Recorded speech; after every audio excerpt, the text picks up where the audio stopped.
take it away. All right, appreciate it. Good morning, everybody. Well, I guess I am officially, I said this last night, I'm really growing up. I can't wait to see what I turn out to be when I grow up, but I'm actually growing up, and for the first time in my career, I get to, I got two firsts coming up. My first player going into the Ring of Honor. I'm incredibly excited about that.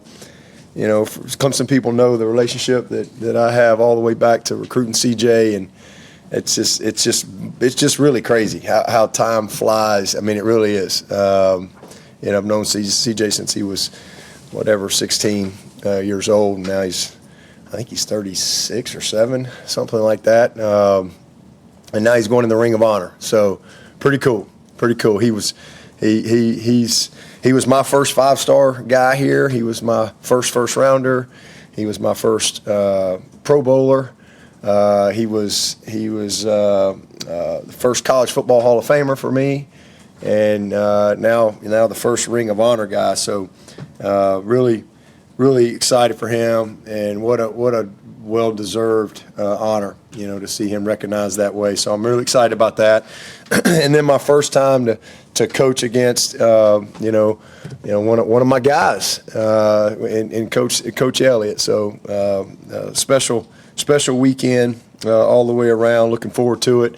I think it's going to be a beautiful day, and I know Clemson Nation will show up and create the best game day environment in the country for us, and kick it off. And let's get there early, because obviously we want to really celebrate CJ Spiller and what he's meant to Clemson for years and years and years. So going to be a great day. And as far as the game, Virginia's a good football team. I'm really impressed with the job that Tony has done and his staff, because obviously I've been trying to keep up with them since he got up there, from where the program was when he got there to where it is now. I mean, it's really impressive what he's been able to instill. You see it, especially from a coach's eye watching it. I see, and you saw it last year. I mean, they had I think they had like 4 games that came down to a play last year, and I just started to see what he's trying to instill in the team, show up. And I called and reached out to him several times last year, because it's frustrating when you don't get the results, but you could see it. And then this year, man, they've taken another step. I mean, this is a good football team, really good football, well coached, and they've got really good schemes on both sides of the ball. But the biggest compliment that you can give any team and any coach is all 3 phases. They play very physical, they play hard, and they play fast in all 3 areas. So it doesn't matter what the score is. It doesn't matter if it's the first play or the fourth quarter. You see that consistency in their effort. And so this is a really tough-minded group, and that comes from what Tony and his staff has been able to build and recruit and develop and nurture as they build their culture there. Offensively, everything starts with this quarterback. I mean, he's a good player. He's a problem. I mean, he really is a problem. He's a guy. He's kind of like the kid from Stanford that we saw. I mean, this guy can really create. Some of his best plays come off of busted plays or come off of scramble plays. He puts a lot of strain on you. You have to really squeeze him, because he even they're a big zone read team and swap zone and counter team, but and they do a lot of just quarterback run stuff where he's reading it. But sometimes there's plays where really the read is to give it, but he'll pull it anyway, and he's just better than the guy that's there on the chalkboard. It looks good, you're in a good spot, but he's just better than that guy, and he runs around you, and then they get him on the edge some. Sometimes again, if you don't do a good job of squeezing him, he's around you and he's gone. I mean, and it's 20 yards. So he's just one of those guys that creates a lot of problems, because he can throw the football. They got some good receivers. I think the tight end is a really good player. 18, number 8 is leading their team in receiving. He's big, probably one of the biggest kids we'll see all year. big, confident player. Number 8, Fields, a very good player. Got 2 really good backs, and obviously we all know Kobe, and he's we loved him in recruiting, loved him while he was here. He is a really tough, physical, confident runner that runs behind his pads. So got a lot of respect for him and his game, and man, I'm proud of him. He's done an awesome job. And then that Zero, the other kid that comes in, he's a very good player as well. So they got a complete group on that side of the ball. And then over on the defensive side, it's one of the best fronts we've seen. I mean, these guys are really good up front. 90 and 55 are big, heavy-handed, twitchy kids inside that play with a very, very high motor from first play to last play, and then 15 and 82 are 2 of the best edge guys we've seen. So very, very good group up front, good group of backers, probably one of the best safeties that we'll see all year in that number 20. I mean, he's an eraser for them. He makes a lot of plays. Their scheme is a challenge, how they play their scheme. They're very well schooled on how to execute the scheme, and so this is a team that you have to line up, and you got to take care of the ball, and you got to execute at a high level. They're very, very, again, very, very well coached team, and a team that plays really hard and really physical, and it'll be a tough match for us. So excited about the opportunity, excited about getting back in the Valley, and seeing if we can keep building momentum within our season. This is a great opportunity for us. We put ourselves in a good spot, but you got to do it every week. I mean, right now at the end of the day, we're just 5-1. We got to keep going, and so it just takes consistency in our preparation, week in and week out. Guys buying in to not just wanting to win, but being willing to do what it takes to win, and these guys have really done that. I'm proud of them. So we just got to keep building on that. And then another great thing about this month is awesome, but this game in particular this is our breast cancer awareness game, and it's always a special time. We got a lot going on. I wore this T-shirt last week, so here's our Tigers for Tatas campaign going on here. So you got everything on the RoarFM.com. You got everything on their website, partnered up with them. We've got this one right here. So the Tigers for Tatas, and then we've got the Roar shirt.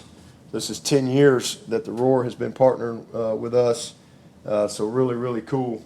They're actually really nice too, really soft, great shirts. But got those shirts. You can go to everything on the RoarFM.com and really get any information that you need. We've got some cool things and opportunities on the All In Team Foundation website as well if you want to participate. I know a lot's going on. Qualk's sitting here. Appreciate all the talent at WCCP and how y'all just make a difference for a lot of people just by using your platform. And it's really cool to come together. I'm excited. I'm going to Jersey Mike's, I think, next Wednesday. We'll spend some time there. Man, they've been unbelievable partners. I mean, they're one of the more philanthropic businesses that you're going to find. And they have been awesome and have made a big difference. The Roar alone, I think, has raised over $600,000 in the past 10 years, just through the listeners, just through the Roar. And it's huge. So this is a big month. We're closing in on $13 million that we've been able to raise and give away through the foundation, and in particular in the breast cancer area that we are passionate about. We're on our 3rd mobile mammography bus, and they're those big pink buses that you see going around and giving mammograms. I mean, we're really excited about the impact that those will have for years and years and years to come. So really, really proud of that. But, talking about breast cancer and the importance of it, about 1 in 8 women, U.S. women, about 1 in 8 will develop breast cancer in their lifetime. And then in 2024, the numbers are predicted that more than 360,000 people this year will be diagnosed with breast cancer. We have our ladies clinic every summer, and we have 1,500 to 2,000 ladies there every single summer, and it's always interesting because I always have a message, and then the next year, one of those ladies will come up and they'll say, "Well, that was me this year. I was the one." And but they're so much more educated because we've created a lot of awareness. We continue to try to do that, man, it's just been awesome to see. On average, every 2 minutes, a woman is diagnosed with breast cancer in the United States. Every 2 minutes. So just in the however long this press conference is gonna go on. I mean, if it's an hour, we got 30 women that'll be diagnosed with breast cancer. So it impacts. I would think most everybody sitting here in this audience has probably felt the impact, whether it's a friend, a family member, somebody, you've dealt with that. And so it's just, but it's one of those things that if you can create the awareness, you can get early detection. There's so many ways that you can defeat this. And so just very passionate about it, and we're excited about, again, our game this weekend, and really you'll see a lot of pink. I'll have the old pink belt blazer. I think I'm missing a couple buttons, but it's still going strong. It still fits, so no need to get a new one. I've had that one for many years now, so I'll be breaking that out this weekend, and so just, man, appreciate everybody's support and all that you do to make it a special week, and to create a lot of hope and to create a lot of positive energy with a very difficult disease for a lot of people. With that, I'll take your questions. All right. Well, nice being with y'all. With Peter, I think he played about 10 more snaps the weight game than the FSU game. Is he kind of ramping up back to full speed? Yeah. Good. He's really playing himself back in the just true football shape, and he's good to go. On the topic of CJ, obviously maybe the biggest recruit in Clemson history, and you had your little contract on the business card. I'm just wondering if you were to imagine what that recruitment would be like in 2024 with NIL and all that. Would y'all be able to pull him out of there like that the way you did in 2000? I don't know. CJ's a unique guy. I mean, he's a, who knows? There's all kind of hypotheticals you could create in your mind, but CJ's, I think, was born to come to Clemson, and I think what God wants is ain't nothing gonna stop it. So just what I think about it, I mean, there could be anybody's recruitment going back, but where we are, moving forward, absolutely. Maybe the last 2 or 3 years, might have been more of a challenge where you're just kind of at the mercy of trying to raise NIL money, which is hard.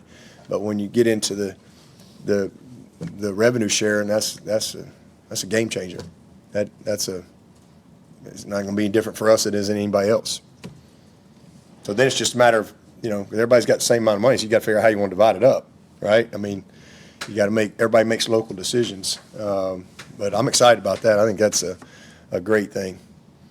Do you feel like you can be able to get that message to the recruits in 2025 in terms of it's going to be the same?